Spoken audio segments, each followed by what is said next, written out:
Shalom, selamat hari Minggu, saudaraku yang terkasih di dalam Kristus Yesus. Tuhan akan berikan kembali kesempatan ini kepada kita yang cukup berharga, yang boleh kita pakai di dalam memaknai kehidupan yang berarti di hadapan Tuhan. Saudaraku, di hari Minggu ini kita akan memberikan pelayanan terkhusus yang sudah ditugaskan untuk dapat melayani di ibadah KKR kita. Kita berhadapan dengan adik-adik kita, membawa mereka lebih mengenal Tuhan lebih dalam lagi. Saudaraku, sebelum kami sampaikan renungan ini, mari kita meminta pertolongan Tuhan di dalam doa kita bersatu. Bapa kami yang berkuasa di dalam kehidupan kami, kami mensyukuri segala pekerjaan-Mu yang ajaib dan luar biasa, yang menolong, yang menopang kami, yang memberikan kami hikmat yang berasal daripada-Mu, yang dapat kami pakai untuk menyampaikan kebenaran firman ini. Tolong kami Tuhan, di dalam nama Yesus kami berharap. Haleluya, amin. Saudaraku yang terkasih, yang menjadi invokasio ataupun ayat hafalan kita di hari Minggu ini dari kitab Mazmur pasal 25 ayat 6. Demikian firman Tuhan, ingatlah segala rahmat-Mu dan kasih setia-Mu ya Tuhan, sebab semuanya itu sudah ada sejak purbakala. Dari kitab Mazmur 25 ayat 6. Dan yang menjadi bacaan remaja dari kitab Ulangan 7 ayat 7 sampai 11. Kami mempersilahkan, kita akan membaca masing-masing nanti di tempat kita masing-masing. Dan yang kami bacakan yang menjadi bahan renungan di hari Minggu ini, Ratapan pasal 3 ayat 22 sampai 26. Demikian firman ini. Tak berkesudahan kasih setia Tuhan, tak habis-habisnya rahmat-Nya, selalu baru tiap pagi besar kesetiaan-Mu. Tuhan adalah bagianku, kata jiwaku. Oleh sebab itu aku berharap kepada-Nya. Tuhan adalah baik bagi orang yang berharap kepada-Nya. Bagi jiwa yang mencari Dia, adalah baik menanti dengan diam pertolongan Tuhan. Demikian dari kitab Ratapan pasal 3 ayat 22 sampai 26. Dan yang menjadi tema di hari Minggu ini yaitu kasih setia Tuhan. Shalom dan selamat hari Minggu saudaraku yang terkasih. Terkhusus shalom buat semua adik-adik kita yang ikut di dalam perenungan firman Tuhan di hari Minggu ini. Kita syukuri di sepanjang perjalanan kita sebagai ungkapan jiwa raga kita, ya dan amin, bahwa kasih setia Tuhan benar adanya kita terima. Ini sebelum kita taburkan firman Tuhan, kita sampaikan kepada adik-adik kita. Kita boleh mengajak adik-adik kita bernyanyi dari kasih setia Tuhan yang menggiring mereka untuk mengingat kembali, mereview ingatan mereka. Lirik demi lirik lagu ini akan menunjukkan satu pengajaran kepada mereka bahwa kasih setia Tuhan tak berkesudahan. Selalu rahmat-Nya baru yang boleh kita terima di dalam kehidupan kita. Jadi menerima kasih setia Tuhan. Kapan kita menerima kasih setia Tuhan? Di setiap perjalanan kehidupan kita. Tanpa kasih setia Tuhan yang menolong kita, kita tidak ada apa-apanya. Kita membawa adik-adik kita untuk mengerti kasih setia Tuhan akan memampukan mereka berjalan dalam iringan kasih Tuhan, pertolongan Tuhan, mukjizat Tuhan, untuk mencapai cita-cita mereka, di dalam keluarga mereka, di dalam kesehatan keluarga mereka, di dalam hikmat adik-adik kita, kasih setia Tuhan nyata adanya. Bagaimana adik-adik kita mengerti akan kasih setia Tuhan itu menolong mereka? Izinkan firman Tuhan ini akan menyentuh mereka, akan mengingatkan mereka bahwa firman Tuhan ini menyatakan begitu besar kasih setia Tuhan, tidak pernah habis, dan bahwa kita dapat berharap selalu kepada-Nya. Harapan kita hidup dalam kasih itu akan mencerahkan kehidupan kita lebih nyata lagi, bahwa kasih Tuhan itu senantiasa selalu baru dalam kehidupan anak-anaknya yang setia kepada-Nya. Saudaraku, pesan penting ayat Ratapan dari pasal 3 ayat 22 sampai 26, yaitu bagaimana kasih setia Tuhan tidak pernah habis. Kita dapat berharap kepada Tuhan. Tuhan itu baik bagi orang yang menantikannya. Tuhan adalah bagian kita, adalah baik menanti dengan diam dalam pertolongan Tuhan. Artinya, bagaimana kita tahu Tuhan itu baik?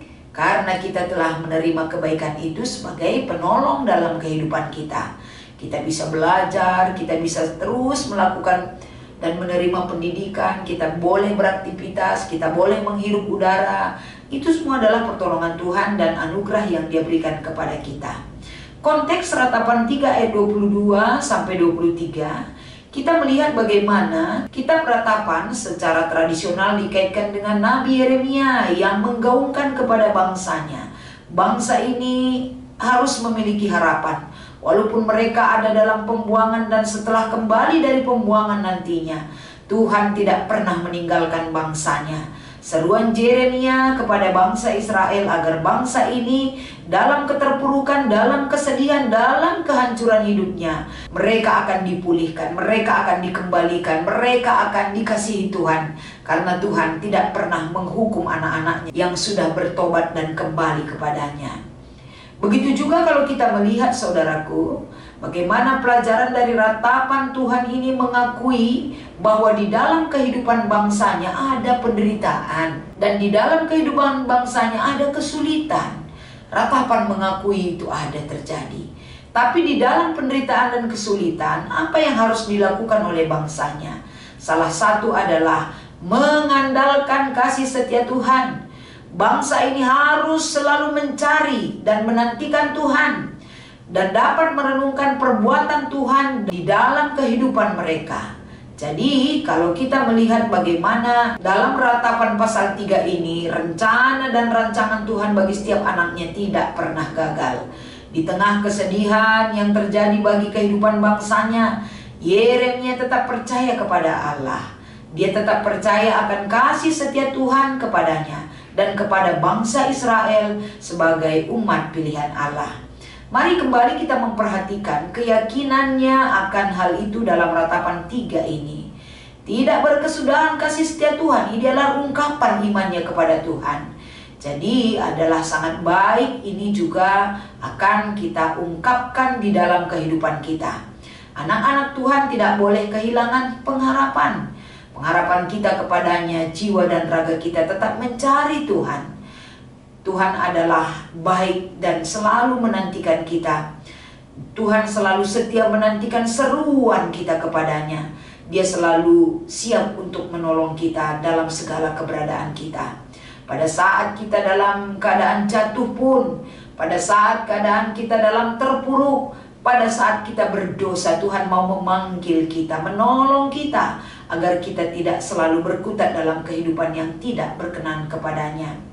Adik-adik kita juga kita boleh mengajak bagaimana firman Tuhan yang menjadi renungan di hari Minggu ini, mereka bisa menyaksikan di dalam kehidupannya. Kapankah ini mereka saksikan? Setiap perjalanan kehidupan yang boleh mereka terima, kasih setia dan kebaikan Tuhan itu menjadi penolong mereka. Agar ketika mereka bertemu dengan hal-hal yang mungkin mereka tidak pahami dalam kehidupan ini, baik di dalam keluarga, dalam pergaulan mereka, di dalam studi mereka, mereka mungkin pernah ketakutan, mungkin adik-adik kita pernah kecewa, mungkin adik-adik kita pernah tidak memiliki pengharapan. Tapi apa yang disampaikan Yeremia kepada bangsa Israel, walaupun kesulitan ada, penderitaan ada, Tuhan tidak pernah meninggalkan mereka. Izinkan firman Tuhan ini melawan adik-adik kita juga. Kalau kita bandingkan dengan invokasio Mazmur 25 ayat 6. Apa yang diangkatkan dari Mazmur pasal 25? Bahwa kasih setia Tuhan, janji Tuhan sudah ada sejak purbakala. Artinya semua janji Tuhan itu akan Dia berikan kepada kesetiaan umatnya, kepada seruan dan panggilan kita kepada Dia, kepada penyerahan totalitas hidup kita kepada Tuhan. Janjinya itu adalah ya dan amin. Begitu juga dengan bacaan remaja di Ulangan 7 ayat 7 sampai 11. Ada kalanya perbuatan hebat manusia membuat manusia itu sombong. Ada kalanya manusia terjebak dengan situasi kehidupan yang membuat dia tidak peduli tentang perbuatan Tuhan di dalam hidupnya. Tapi di dalam kitab Ulangan pasal 7 ayat 7 sampai 11, Musa mengingatkan kembali kepada bangsa Israel, mereka diselamatkan dan dikasihi Tuhan bukan dari kehebatan mereka, tapi dalam kelemahan bangsa ini, seruan panggilan mereka kepada Tuhan, mereka mendapatkan pertolongan dan kasih Tuhan. Janji Tuhan menyertai kepada bangsanya itu pasti Dia akan tepati. Jadi dari firman Tuhan yang kita terima dari Kitab Ratapan pasal 3, Mazmur 25, Ulangan pasal 7, bagaimana kita menantikan kasih setia Tuhan itu menjadi kekuatan kepada kita. Jangan ragu, jangan takut, jangan bimbang.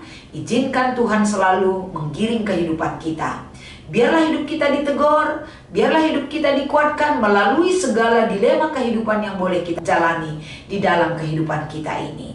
Jadi didik adik-adik kita kuat, jangan menyerah, jangan takut. Apapun persoalan yang pernah mereka jalani dalam kehidupan mereka, jangan takut. Tuhan ada selalu beserta kita. Dia menolong, dia peduli, dia mengasihi kita. Dia siap siaga kapan saja tetap membela keberadaan kita. Dengan catatan kita bimbing adik-adik kita agar mereka menjadi anak-anak Tuhan yang selalu mengandalkan dan mengimani pekerjaan Tuhan di dalam hidupnya. Kiranya firman Tuhan ini mengajar kita kembali, membawa adik-adik kita berjuang di dalam iman. Penyertaan Tuhan tidak pernah gagal untuk menolong kita. Tuhan Yesus memberkati. Mari kita bersatu di dalam doa. Terima kasih Bapa yang baik, yang selalu memberikan apa yang kami butuhkan di dalam hidup kami. Engkau ada bagi kami dan selalu setia menolong kami. Biarlah kasih yang Kau berikan bagi kami sebagai bentuk Engkau mempedulikan kami, sebagai bentuk bagaimana Engkau mengajar kami, agar kasih itu bisa melampaui dan menguatkan hidup kami, melampaui akal pikiran kami, tapi mendapatkan damai sejahtera dalam perbuatan-Mu bagi kami. Berkati setiap jiwa yang bisa melayani buat adik-adik kami, agar di dalam pelayanan di hari Minggu ini banyak jiwa yang diselamatkan dan hidup dalam kebenaran-Mu. Di dalam nama Yesus kami mengucap syukur dan berdoa. Haleluya. Amin.